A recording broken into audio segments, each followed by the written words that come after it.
말씀 함께 보겠습니다. 사도행전 20장 우리 1절부터 12절입니다. 1차 전도 여행 그리고 2차 전도 여행, 이제 3차 전도 여행을 다 마치고 이제 사도 바울이 예루살렘으로 이제 복귀하는 여정입니다. 예루살렘으로 돌아가려는 것, 왜 갈까요? 원래 안디옥에서 출발했으니 안디옥으로 가야 되죠. 근데 아마 최종 목적지가 예루살렘인 것 같아요. 자, 예루살렘으로 왜 갈까요? 예루살렘 교회를 돕기 위한 많은 교회들의 헌금이 있었습니다. 고린도 후서를 보면 고린도 교회에서도 헌금을 잘 모아놨습니다. 그래서 지금 이 사도 바울이 지금 4절에 보면 많은 사람들의 이름이 나오죠. 아마 헌금을 투명하게 관리하기 위한, 그리고 거기 보면 다 사도 바울이 사역했던 지역이죠.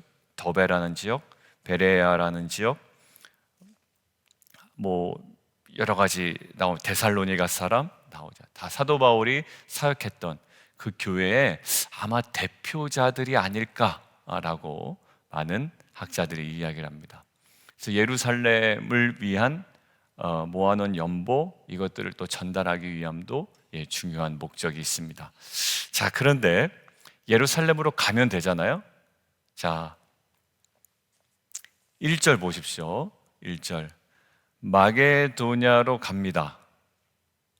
마게도냐로 가요. 자, 어디서 마게도냐로 갈까요? 어제까지 에베소에 있었죠. 그러니까 어제까지 에베소에 있다가 마게도냐, 유럽으로 넘어갑니다. 다시.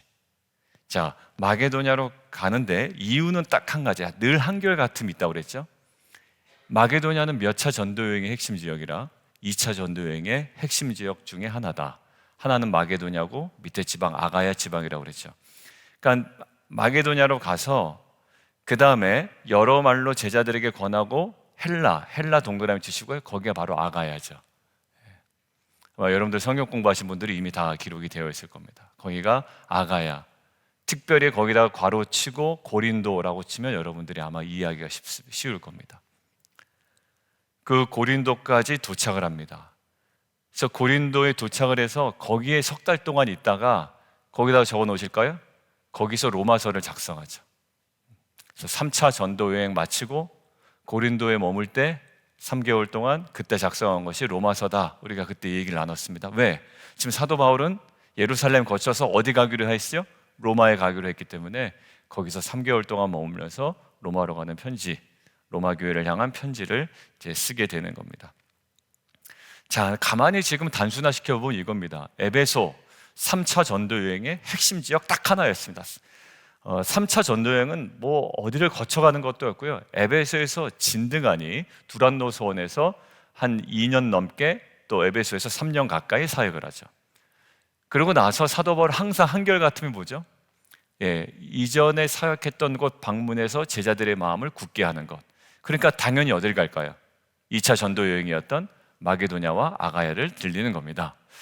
자, 그러고 나서 어디로 간다? 자, 예루살렘으로 가려고 했는데, 자, 이제 아가야 지방, 고린도에서 배 타고 들어가면 되거든요. 자, 고린도가 어떤 동네다? 해안가에 있는 도시다라고 이야기를 했죠. 배 타고 예루살렘 들어가면 되는데 3절, 자, 같이 한번 읽어볼까요? 시작.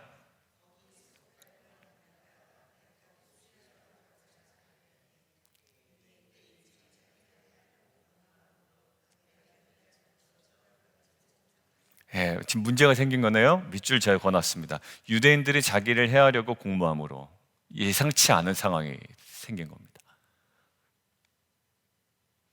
경로 다시 한번 얘기해 볼게요. 에베소에서 열심히 사역하다가 에베소에서 나와 그 2차 전도 여행의 핵심 지역이었던 마게도냐 한번 들리고, 그 다음에 아가야 지방 들려서 제자들의 마음을 좀 굳게 하고 나 예루살렘으로 돌아가야지 했는데, 아가야 지방에서 배 타고 돌아가려고 했더니 거기에 딱 유대인들이 진을 치고 있는 겁니다. 누구 잡으려고?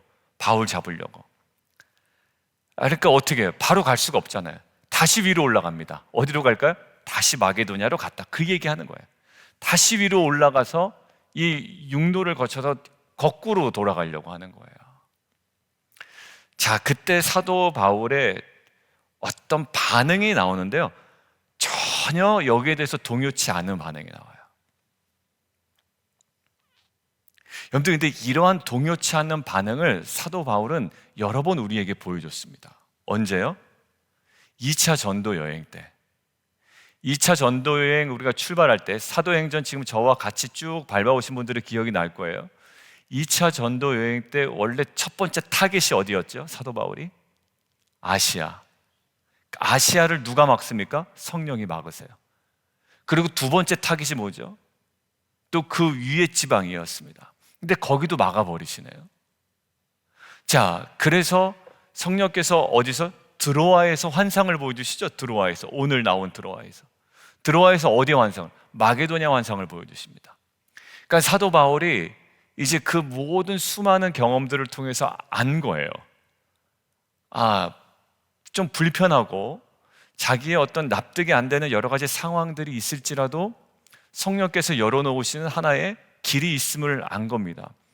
근데 그것을 아는 자들의 특징, 확신하는 자들의 특징이 뭐냐면, 오늘 결론부터 먼저 보죠. 10절이요. 저는 어제 경솔하지 말아라 이 이야기가 좀 가까이 왔다 그랬잖아요. 근데 오늘 본문은 10절에 이 말씀이 좀 강하게 오더라고요. 떠들지 말라라는 거예요. 어제와 연결되는 경솔함의 하나의 표현인 것 같아요. 잘 알지도 못하고 어떤 것인지도 모르는데 마구 떠듭니다. 그죠? 근데 바울에게 있어서의 그런 면에서의 떠듬은 없어요. 오히려 침묵하지 말고 말하라고 할 때, 성령께서 바울에게 얘기했던 침묵하지 말고 말하라고 할 때는 복음이지 불평은 아니었단 말이에요. 그러니까 2차 전도여행에 우리는 장난 삼아라도 습관적으로 이야기합니다. 왜 그래? 뭐야 이게? 습관이에요 사실. 제가 야구를 좋아하잖아요. 내야수가 이렇게 공을 잡아야 되는데 놓칠 때가 있습니다. 근데 그때 그 어떤 베테랑 선수가 그 선수한테 하는 얘기를 제가 들었어요. 야, 실책하는 것도 습관이 돼. 경상도 사람이거든요. 너 한두 개 자꾸 실책하는 것도 습관이다라는 거예요. 그러니까 연습할 때 한두 개 실책할 때 이것들을 엄히 다루지 않으면 자꾸 습관적으로 실책하게 된다라는 거야. 공을 빠뜨리는 것도. 그러니까 결국 뭐냐, 습관적으로 사실 이게 뭐야? 라고 우리 안에 나올 수 있는 떠듬이 있어요. 떠듬.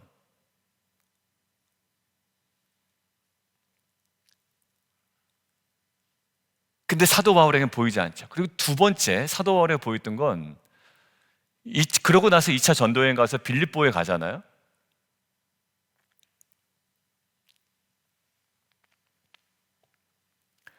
근데 빌립보에 가서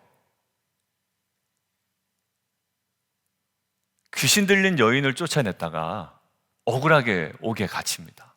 신라와 함께. 그리고 우리는 습관적인 떠듬이 있어요, 그때.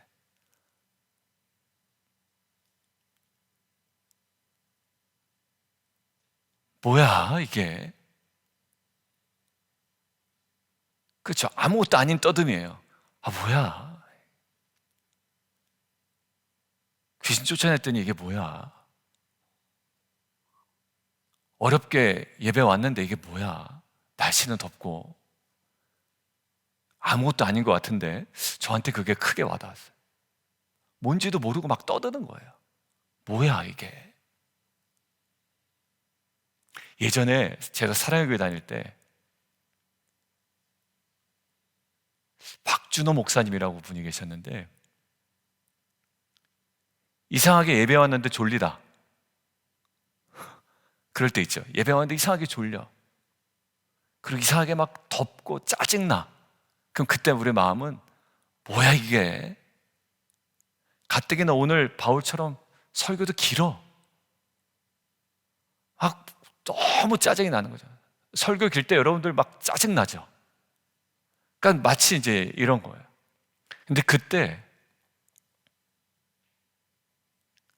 뭔가 불편할 때 그때 더 집중하라고 이야기를 하더라고요. 그러니까 저는 그때 그 박준호 목사님 얘기할 때, 저 사람은 목사니까 저렇게 얘기하겠지? 그냥 이런 생각이 들었어요. 근데 그 떠듬은요, 그 모든 것들을 무의미하게 만들어 버립니다. 작정하고 예배 온 것도 무의미하게, 어렵게 결정한 것도 무의미하게. 근데 귀신 쫓아낸 거 굉장히 유의미한 거거든요. 근데 괜히 쫓아냈다. 근데 인상적인 게 있어요. 빌립보 감옥에 있을 때 바울과 실라가 보였던 반응이에요. 뭐였죠? 떠듬이 아니었어요. 뭐였냐면 오히려 하나님을 찬양했다라고 되어 있어요. 여러분들, 이것이 우리의 신앙을 정확하게 드러내는 모습이라고 생각해요.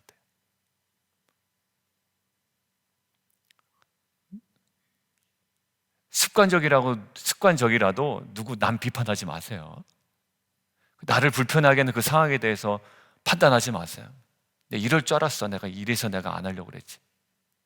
그 얼마나 위험한 것인지 모릅니다. 사도 바울이 내가 이럴 줄 알았어. 내가 쫓아내는 것이 아닌데, 이런 식의 접근이 안 됐단 말이에요. 여러분들, 오늘 뭐라고 얘기합니까? 떠들지 말라라는 거예요. 왜 떠들었을까요? 여러 가지 원망이 있었을 겁니다. 바울이 설교를 길게 해서 그렇다. 그 다음에 지금 보니까 여기 뭐가 켜져 있습니까? 등불이 많이 켜져 있어요. 8절에. 누가 등불 이렇게 많이 켰냐? 이 등불 때문에 아마 실내 공기가 굉장히 좋지 않았을 겁니다. 그러니까 지금 여기 표현을 보면 유두고가 막 평소에 졸았던 건 아닌 것 같아요. 그냥 불가항력적으로 졸았던 것 같아요. 그러니까 누가 불을 켰냐? 이 공기가 그 산소가 희박해졌지 않냐? 뭐 여러 가지 이야기가 있는데, 그리고 결국 사람이 죽었습니다. 근데 사도 바울의 이야기는 떠들지 말라라는 거예요. 그러면서 하는 말이 생명이 그에게 있다. 학자들이 죽은 줄 알았지만 죽은 게 아니었다라고 이야기하는 학자가 있는데, 그건 소수의 학자고요.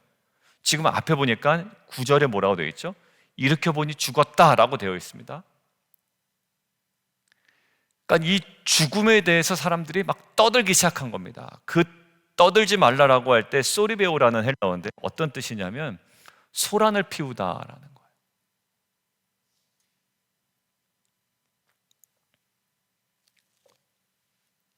마음에 심각한 소요가 벌어진 겁니다. 여러분들, 누군가의 이야기를 듣고 어떤 상황을 보고 마음에 심각한 소요가 일어난 적이 있으시죠? 최근에도 있을 거예요. 그봐, 이럴 줄 알았어.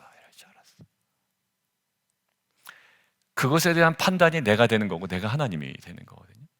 근데 지금 거기에 대해서의 떠듬을 멈추라고 합니다. 소요를 잠잠히 시키라고 하는 거예요. 근데 그 죽음 가운데 지금 무엇을 얘기합니까? 사도 바울은 생명을 얘기합니다. 옆 사람이 이야기하길, 남편이 얘기하길, 내 아내가 얘기하길, 내 자녀가 얘기하길, 완전 죽음에 대해서 얘기하는 게 이거 뭐야? 그런데 결국 뭡니까? 그것을 멈추고, 그렇게 불편해 보이는 상황 가운데 하나님께서 행하신 것들을 잠잠하게 좀 보라는 거예요. 여러분들, 이것은 어디서도 나온지 아세요? 출애굽기에서 나옵니다. 우리는 그것을 보면서도 이게 투영이 안 되죠. 출애굽기 어디 앞에선? 홍해 앞에선 누구? 이스라엘 백성. 난리 나죠. 이스라엘 백성들 딱 이런 상황입니다. 다 왜 우리를 여기서 인도해가지고, 뭐죠? 떠듬이 있습니다. 심각한 소요가 벌어지죠. 그때 하나님의 말씀을 힘입어 모세가 얘기합니다. 너희는 뭐하고 있어라? 가만히 있어라. 뭘 보라고요? 하나님께서 행하신 일을 보라고요. 하나님께서 행하신 일들을 우리가 바라볼 때, 온전히 바라볼 때 어디서 봅니까? 홍해에서 바라보고 죽음에서 바라보죠. 근데 우리는 홍해에서 죽음에서 자꾸 떠듬, 소요, 거기에 사로잡혀 있습니다. 여러분들, 오늘 장면에서 우리가 간과하면 안 되는 것이 하나가 있는데 7절과 11절이에요. 동일한 표현이 있네요. 떡을 떼려 하여, 그리고 떡을 떼어 먹고. 적지 않은 학자들이 이 부분을 샌드위치 구조라고 얘기합니다. 유도고 사건이 가운데 껴있고, 한마디로 햄버거 안에, 샌드위치 안에 햄이 들어가 있는데 아래 위로 빵이 덮여 있는 것처럼 지금 볼까요? 떡을 때려 하여와 떡을 떼어 먹고가 위아래 빵으로 딱 세팅이 되어 있는 거예요. 결국 이것을 통해서 누가는 우리에게 이 사건을 어떻게 바라보기를 원했을까라는 거예요. 우리가 소설을 읽을 때나 영화를 볼 때도 어떤 구조 속에서 나타나는 메시지가 있거든요. 그럼 이 샌드위치 구조 속에 무엇을 드러내려고 했을까? 주의 만찬이죠. 이것은 주의 만찬입니다. 주의 만찬은, 이것을 주의 만찬으로서 그 의미를 설명하려고 했을 거예요. 자, 그럼 주의 만찬은 어떤 이야기입니까? 예수와 연합한 신자의 죽음과 부활이에요. 이것이 하나의 단순한 형식이 아니라 이들에게 실제적 사건이 되어버린 겁니다. 주의 만찬을 하는 공동체였어요. 그리고 그것이 죽음과 부활이었다고요. 근데 그 죽음에 대해서 섣불리 이야기를 해버리는 거예요. 물론 그렇다고 이 땅에서 죽은 자들을 하나님께서 다 살리신다 아니에요. 이것은 궁극적인 죽음에서 우리를 살려서 생명을 인도하신 예수 그리스도의 부활을 얘기하는 거예요. 여러분들, 저희는 납득이 갈 만한 사건으로 우리의 인생이 세팅되지 않습니다. 사도 바울 보면 납득이 안 되는 상황들로 계속 인생이 세팅이 되어가기 시작해요. 어찌 보면 억지스럽지만. 근데 그 가운데 사도 바울은 항상 침묵하고 오히려 찬양하며 하나님께서 행하신 일들을 보게 되죠. 뭔가 일이 풀리지 않을 때, 내 마음대로 되지 않을 때, 그리고 내가 예상하는 범위를 넘어설 때 우리는 오늘 말씀을 주목해야 됩니다. 떠들지 말라. 홍해 앞에 선 이스라엘 백성, 너희는 가만히 있어라. 옆에 사람이 막 이러쿵저러쿵 막 얘기합니다. 그때 우리는 입 다물어라 이 얘기를 하라는 게 아니라 오히려 하나님의 행하신 일들에 대한 소망과 기대를 더욱더 갖게 하는 것. 믿지 않는 사람은 그럴 수 있고 여러분들의 자녀는 그럴 수 있습니다. 철부지처럼. 그렇지만 부모된 우리들은, 그리고 믿는 우리들은, 믿는다는 게 뭐죠? 보이지 않는 것을 믿는 거죠. 감추어진 것을 믿는 거죠. 아직 이루어지지 않는 것을 믿는 거죠. 그리고 십자가 뒤에 있는 부활을 믿는 거죠. 그런데 같은 박자에 우리가 장단 맞출 필요는 없다는 얘기입니다. 오늘 바울이 과감하게 이야기합니다. 떠들지 말라. 생명이 그에게 있다. 여러분들, 우리가 기독교 신앙을 믿는데 우리도 주의 만찬을 하고 또 십자가와 부활을 이야기하는데 아주 사소한 것에 울그락불그락 엎어졌다 넘어졌다, 이때 하나님께서 우리에게 말씀하십니다. 너희는 가만히 있어 주가 하나님됨을 알지어다. 이것이 기독교 신앙의 핵심이고 우리가 상황에 흔들리지 않는다라는 우리 성도의 영광스러운 모습인 줄 믿습니다. 오늘 떠듬을 멈추고 오히려 그 떠듬의 입술 속에 하나님, 그렇게 불편한 상황 가운데서도 예비하신 하나님의 놀라운 섭리가 있습니다 라는 찬양이 우리 안에 회복되기를 원합니다. 가정 가운데서도 있어요. 지난 주말과 또 주중을 거치면서 몇 번을 그냥 울그락불그락 했던 일이 있습니다. 아직까지도 그러고 있습니다. 개인적으로, 우리 가정적으로. 근데 답답하죠. 그 상황만 보면. 정말 이럴 때가 있습니다. 그런데 어제 본문 묵상하면서 저에게 주시는 말씀이었어요. 떠들지 마라. 그만큼 얘기했으면 됐지 않냐. 많이 묵었다 아이가, 약간 이런 거예요. 떠들지 말라. 생명이 그 안에 있다. 맞아요. 어제 마침 또 그와 관련한 한 형제를 우연히 만났어요. 이혜준 목사님과 회의하다가. 그 사안에 대해서는 내가 이제 나의 생각대로 떠들면 안 되겠다. 얼마나 그 당사자는 힘들겠노. 이런 마음이 좀 들었습니다. 그 안에 생명이 있다. 이게 저에게 주시는 약속의 말씀이었습니다. 저와 여러분에게도 이 생명을 준 것은 바울이 아니었어요. 하나님께서 허락하신 거죠. 특별히 모든 사람은 아니었지만 이 안에 하나님께서 감추어 주신 그 놀라운 복음의 능력을 우리가 분별하고 또 그 안에 다시 한번 소망 가운데 걸어가는 저 여러분 되기를 주님의 이름으로 축원합니다. 함께 기도하겠습니다.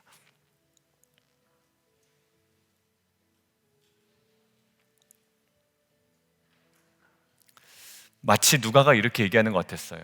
너희 지금 뭐하러 모였냐? 주의 만찬하러 모인 거 아니야? 근데 거기에 담긴 의미가 뭔데 이렇게 떠들어? 라고 이야기하는 거예요. 너희 말씀 매일 묵상하지 않아? 근데 뭐 어떤 그런 상황 때문에, 누구의 이야기 때문에 뭐 이렇게 마음의 소요가 일어나? 도대체 너의 정체가 뭐야? 라고 이야기하는 것 같았어요. 예, 우리는 보이지 않는 것을 믿는 자들이고 감추어진 생명을 찾아가는 자들이며 십자가 죽음 속에 부활과 구원을 확신하며 나아가는 자들임을 믿습니다. 홍해 앞에선 이스라엘 백성에게 너희는 가만히 있어 주가 하나님 됨을 알지어다 말씀하시고, 오늘 이 죽은 유두고를 향해 수많은 떠듦과 많은 소요가 일어났지만 떠들지 말라, 생명이 그에게 있다라고 이야기하신 것처럼 우리의 이해를 넘어선 우리의 어떤 그 만족과 또 여러 가지 상황을 충족시키지 못하는 여러 가지 상황들 가운데 우리의 입술의 떠듦보다 하나님을 향한 전적인 신뢰가 우리 안에 더 깊어지는 귀한 아침 되기를 원합니다. 우리 함께 기도하며 함께 나아가도록 하겠습니다. 기도하겠습니다. 능력과 생명이 있는 교회